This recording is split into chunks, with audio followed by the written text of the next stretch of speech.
ഞാൻ ആരെക്കുറിച്ചും പരാതി പറഞ്ഞിട്ടില്ല. ഞാൻ നടന്ന കാര്യങ്ങളൊക്കെ KPC പ്രസിഡൻറ്റിനോടും പ്രതിപക്ഷ നേതാവിനോടും വിശദീകരിച്ചു. അതല്ലാതെ ഞാൻ ആർക്കെതിരായിട്ട് നടപടിയെടുക്കാനും ആവശ്യപ്പെട്ടിട്ടില്ല.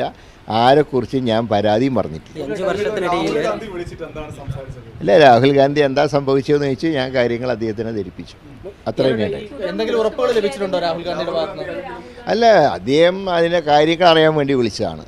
അതിലിപ്പോൾ അദ്ദേഹത്തിനെ പോലെ ഒരു വലിയൊരു മനുഷ്യൻ തെരഞ്ഞെടുപ്പ് പരാജയത്തിനെക്കുറിച്ച് എന്നോട് അഭിപ്രായം ചോദിച്ചു എന്നുള്ളത് തന്നെ വലിയൊരു ബഹുമതിയായിട്ടാണ് ഞാൻ കാണുന്നത്. കാരണം ഈ തിരക്കിനിടയിലും അദ്ദേഹം അതിന് സമയം കണ്ടെത്തി. കാരണം ഇത്രയും തിളക്കമാർന്നൊരു വിജയം കേരളത്തിലുണ്ടായപ്പോൾ പരാജയപ്പെട്ടൊരു സ്ഥാനാർത്ഥിയോട് വിളിച്ച് എന്തുകൊണ്ടാണ് ഇങ്ങനെ സംഭവിച്ചതെന്ന് ചോദിക്കാനുള്ള ഏറ്റവും വലിയൊരു ജനാധിപത്യ ബോധം അദ്ദേഹത്തിൻ്റെ ഭാഗത്തുനിന്നുണ്ടായി. അത് തന്നെ എനിക്ക് ഏറ്റവും സംതൃപ്തി നൽകുന്ന ഒരു കാര്യമാണ്. തൃശ്ശൂരിലെ ക്രിസ്ത്യൻ വോട്ടുകൾ നഷ്ടപ്പെടുന്നതിൽ എന്താണ് ഒരു വിലയിരുത്തൽ? ഒരു EDയുടെ ഇടപെടൽ അവിടെ ഉണ്ടായതൊരു കാരണമായിട്ടോ?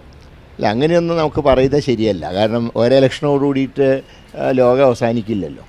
പക്ഷേ അത് അവിടെ മാത്രം ഉണ്ടായ ഒരു പ്രതിഭാസമായിരുന്നു. തൃശ്ശൂർ മാത്രമാണ് ക്രൈസ്തവ വോട്ടുകളിൽ വിള്ളലുണ്ടായത്. മറ്റ് നിയോജകമണ്ഡലങ്ങൾ ഇപ്പം അങ്ങനെയാണെങ്കിൽ കോട്ടയത്തും ഇടുക്കിയിലൊന്നും ജയിക്കില്ലല്ലോ. കോട്ടയവും ഇടുക്കിയിലും എല്ലായിടത്തും തന്നെ നല്ല റിസൾട്ട് വന്നല്ലോ. പക്ഷേ തൃശ്ശൂരിൻ്റെ ഒരു പ്രത്യേക സാഹചര്യത്തിൽ അവിടെ വോട്ട് നഷ്ടപ്പെട്ടു. ആ നഷ്ടപ്പെടാനുള്ള കാരണം കഴിഞ്ഞ 5 വർഷക്കാലമായിട്ട് അവിടെ മത്സരിച്ച സുരേഷ് ഗോപിയും അദ്ദേഹത്തിൻ്റെ പാർട്ടിയും നടത്തിയ പ്രവർത്തനങ്ങളാണ് സത്യം പറഞ്ഞാൽ ഈ പരമ്പരാഗത വോട്ടുകളിൽ വിള്ളലുണ്ടായത്. അത് കണ്ടുപിടിക്കാൻ കഴിഞ്ഞില്ല.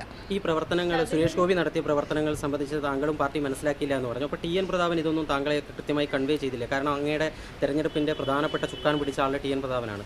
അദ്ദേഹം ഇതൊന്നും അല്ല, 5 വർഷം നടന്ന കാര്യങ്ങളെക്കുറിച്ച് കാര്യങ്ങൾ മനസ്സിലാക്കുന്നതിൽ വീഴ്ച പറ്റി. അതാണല്ലോ.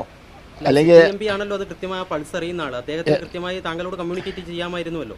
ഇല്ല, അദ്ദേഹം അത് മനസ്സിലാക്കിയതായിട്ട് എനിക്കറിവില്ല. അത് കാരണം അങ്ങനെയാണെങ്കിൽ അദ്ദേഹം പറയുമല്ലോ ഇവിടെ ജയിക്കാൻ ബുദ്ധിമുട്ടാണ് എന്ന്. അങ്ങനെയൊന്നും പറഞ്ഞില്ല. ഇവിടെ നല്ല ചാൻസ് ഉണ്ട്. പക്ഷേ ഈ ഇങ്ങനെ പത്മജ മാറിയൊരു സാഹചര്യത്തിൽ ഇങ്ങനെ ഞാൻ വന്നു നിന്നാൽ അത് കുറേ കൂടെ ഫലപ്രദമാവുന്നതാണ് അദ്ദേഹം പറഞ്ഞത്. ഈ പത്മജ പാർട്ടി മാറിയത് ഏതെങ്കിലും രീതിയിൽ സ്വാധീനിക്കപ്പെട്ടിട്ടുണ്ടോ?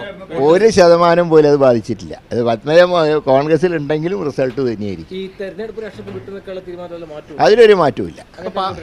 അതെ, അടുത്ത ലോക്കൽ ബോഡി ഇലക്ഷനിൽ സജീവം. ഇപ്പോൾ പാലക്കാട് ഉപതെരഞ്ഞെടുപ്പ് നടക്കാൻ പോവുകയാണ്. VK ശ്രീകണ്ഠനെ പോലുള്ളവരൊക്കെ പ്രതികരിക്കുന്നത് അങ്ങ് മത്സരിക്കാനുള്ള സാധ്യത തള്ളിക്കളയുന്നില്ല എന്നുള്ളത്. അതായത് അസംബ്ലിയിലേക്ക് 2 കൊല്ലം ഉണ്ടല്ലോ. അസംബ്ലി ഇലക്ഷൻ 2 കൊല്ലം ബാക്കിയുള്ളപ്പോൾ എന്തിനാ എല്ലായിടത്തും പോയിട്ട് മത്സരിക്കുന്നതിനാ?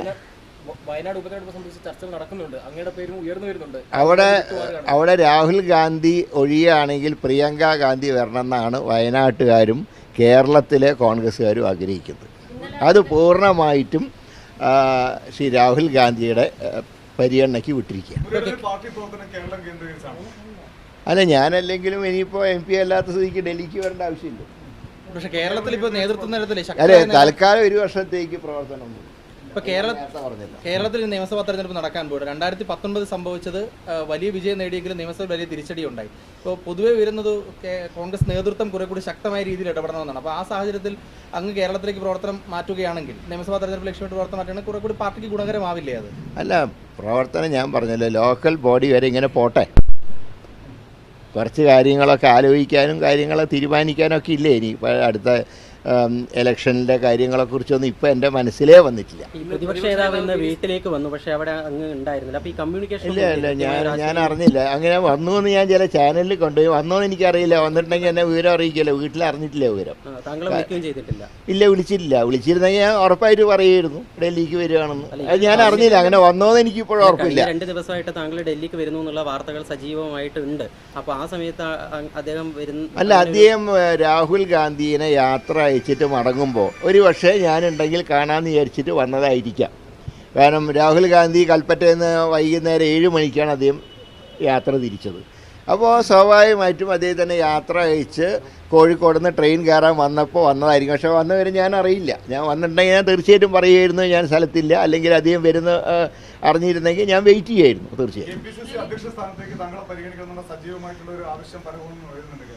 ആവശ്യമില്ലാത്ത കാര്യങ്ങൾ ചർച്ചയുടെ ആവശ്യമില്ല. ഞാൻ പറഞ്ഞല്ലോ, ഒരു വർഷം ഒന്നിലേക്കും ഇല്ല എന്ന് ഞാൻ പറഞ്ഞതിൽ ഒരു മാറ്റവും വരുത്തേണ്ട സാഹചര്യമില്ല. മാഡത്തിനെ ഒന്ന് കണ്ടാൽ കൊള്ളാമെന്നുണ്ട്. മാഡത്തിന് സമയമുണ്ടെങ്കിൽ കാണും.